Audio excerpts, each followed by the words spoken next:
नंतर या राज्याचे माजी मंत्री काँग्रेसचे नेते आदरणीय विश्वजीतजी कदम साहेब.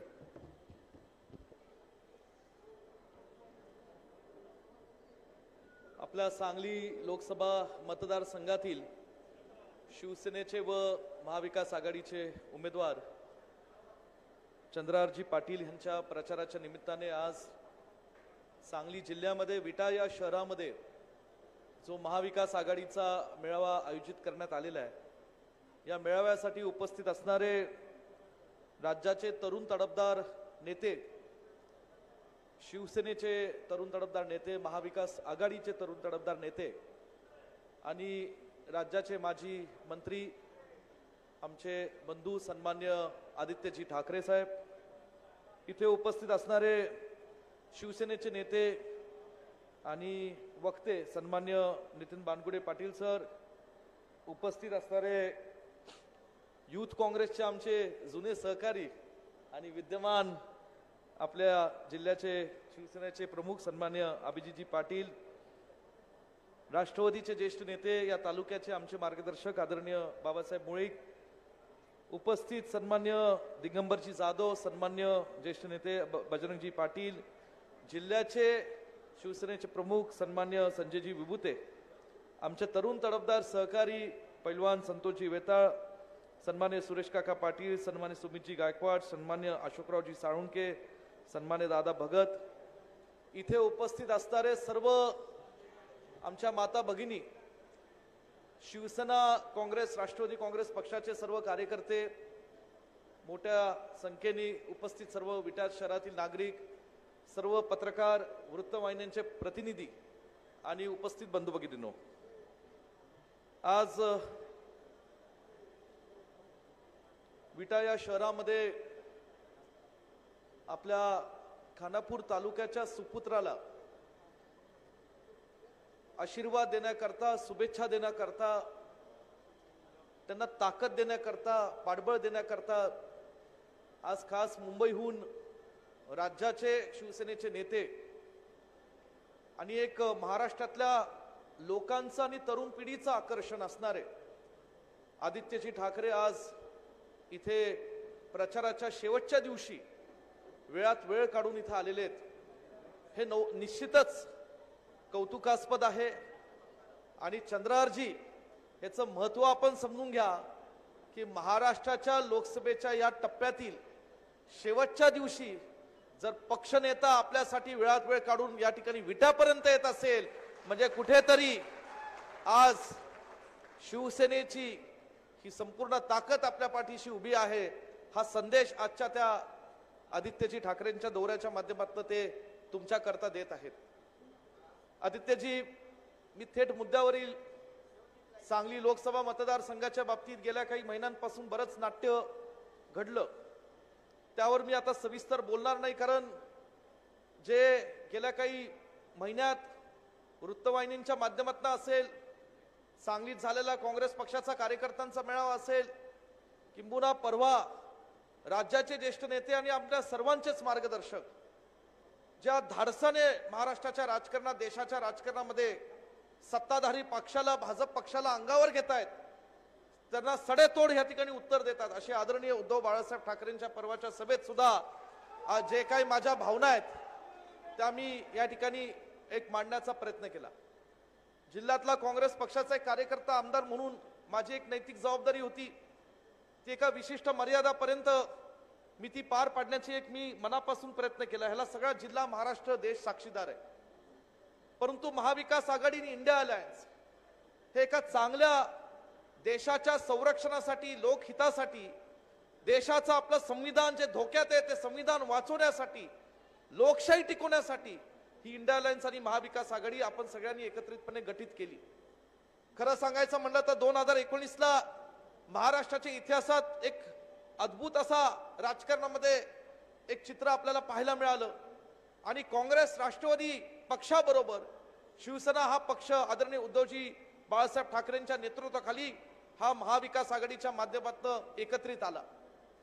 त्या काळामध्ये सत्ताधारी भाजपचं जे एक वेगळ्या प्रकारे चुकीचं राजकारण देशामध्ये ते करत होते, हुकुमशाहीच्या दिशेने जो आपला देश आणि महाराष्ट्र नेण्याचा त्यांचा जो प्रकार होता, कट कारस्थान होतं, त्याला कुठेतरी खिंड पडावी म्हणून आज उद्धव बाळासाहेब ठाकरेंनी धाडसाने जे चुकीचं त्यांच्याशी वागले, ज्यांनी त्यांच्याशी विश्वासघात केला, अशा लोकांना बाजूला करून त्यांनी काँग्रेस राष्ट्रवादीला साथ देण्याचा महत्वपूर्ण एक ऐतिहासिक निर्णय घेतला. हा निर्णय सोपा नव्हता. तो निर्णय घेत असताना त्यांना काय त्रास झाला असतील, वेदना झाल्या असतील, हे आम्हालाही माहिती. परंतु त्यांनी महाराष्ट्रासाठी ते केलं. स्वर्गीय बाळासाहेब ठाकरेंनी जे महाराष्ट्रासाठी स्वप्न पाहिलं होतं, ज्याच्यामध्ये शिवसैनिक हा महाराष्ट्राचा मुख्यमंत्री व्हावा, हे जे काही त्यांचं स्वप्न होतं, त्या स्वप्नासाठी शिवसेनेच्या कार्यकर्त्यांना बळ देण्यासाठी आणि जी धोका त्यांच्यावर झाला, त्या धोकाचा वचपाळ काढण्याकरता त्या ठिकाणी काँग्रेस राष्ट्रवादी बरोबर ते 19ला आले. या ठिकाणी 19ला आल्यानंतर खऱ्या अर्थाने त्यांनी प्रशासन हाती घेतलं. महत्वाचा निर्णय पहिला उचलला, ज्याचा लाभ महाराष्ट्रातल्या ग्रामीण भागातील सर्वसामान्य शेतकऱ्यांना मिळाला आणि तब्बल महात्मा ज्योतिराव फुलेंच्या नावाने आज आमच्या दुष्काळग्रस्त असणाऱ्या अडचणीत सापडलेल्या शेतकऱ्यांना मोठी कर्जमाफी त्यांनी महाविकास आघाडी सरकारच्या माध्यमातून जाहीर केली. कोट्यवधी रुपयाचा, हजारो कोट्यवधी रुपयाचा फायदा महाराष्ट्रातल्या ग्रामीण भागातल्या शेतकऱ्यांना त्या ठिकाणी झाला. खऱ्या अर्थाने उद्धव साहेबांच्या नेतृत्वाखाली महाविकास आघाडीचं सरकार वेगाने काम करू लागलं होतं. परंतु दुर्दैवाने हा कोरोनाचा प्रादुर्भाव जो आपल्या देशात आणि समाजामध्ये आणि महाराष्ट्रात आला, त्याच्यामुळे सरकारचं जे काही कर्तव्य होतं, उद्धव साहेबांना लक्षात आलं की आता विकासाबरोबर विकास जरी मागे थांबला तरी बिघडत नाही, पण आपल्या महाराष्ट्राच्या जनतेचे, सर्वसामान्य लोकांचे आरोग्य सेवा करणे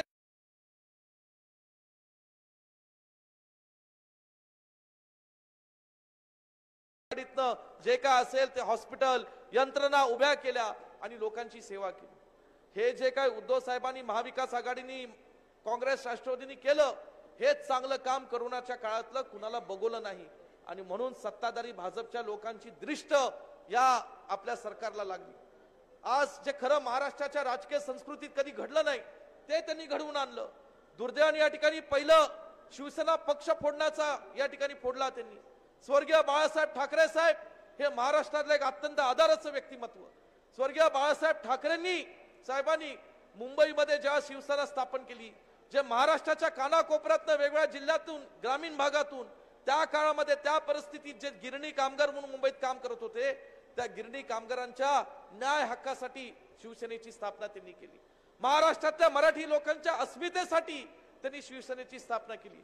स्वर्गीय प्रबोधनकार ठाकरे साहेबांच्या विचारातून, जे प्रबोधनकार ठाकरे ज्यांनी त्यांच्या लिखाणातून, ज्यांनी त्यांच्या कृतीतून, बोलण्यातून मनुवादाला विरोध केला होता, त्या मनुवादाच्या विरोधातून या ठिकाणी स्वर्गीय प्रबोधनकार ठाकरे साहेबांचे विचार हे त्यांनी कृतीत आणले आणि इथे ते काम करत होते मुख्यमंत्री म्हणून.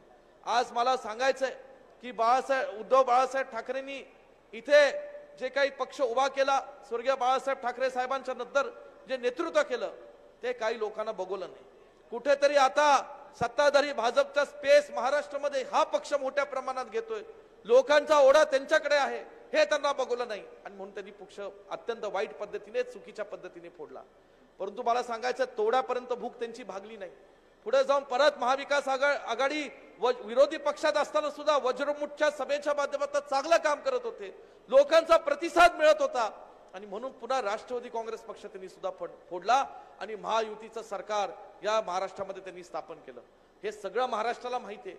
परंतु या महायुतीच्या लोकांना हे लक्षात नाही की तुम्ही महायुती सरकार बनवलं आणि केवळ 6 महिन्याच्या आत जेव्हा पुण्याच्या कसबा विधानसभा मतदारसंघात पोटनिवडणूक झाली होती, तेव्हा महाराष्ट्राच्या आणि कसब्याच्या 25 वर्ष असणाऱ्या भाजपच्या तिथल्या आमदाराला नाकारलं आणि काँग्रेस पक्षाच्या महाविकास आघाडीच्या उमेदवाराला तिथं रवी ढंगेकरांना निवडून आणलं.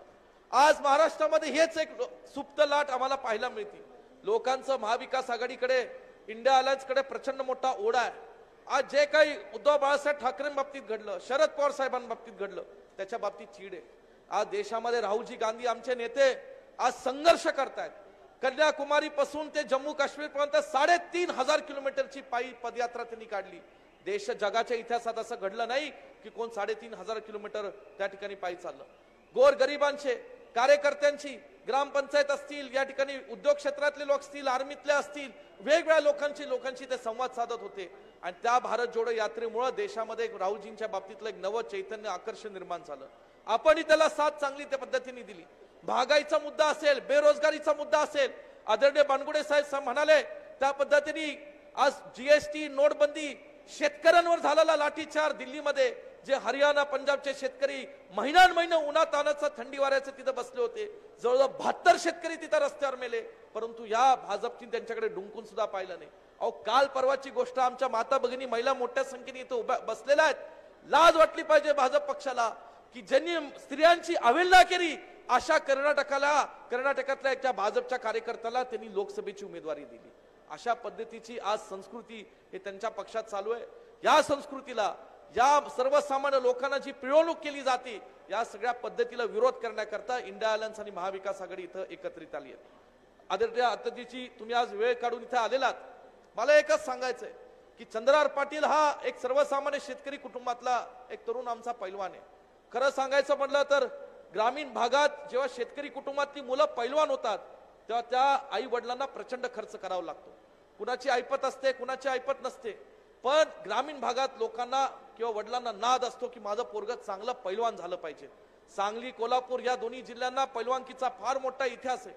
तोच इतिहास जोपासण्याकरता आज चंद्रहार पाटलांच्या आई वडिलांनी कदाचित त्यांना पैलवानकीच्या, कुस्तीच्या क्षेत्रात तयार केलं असेल.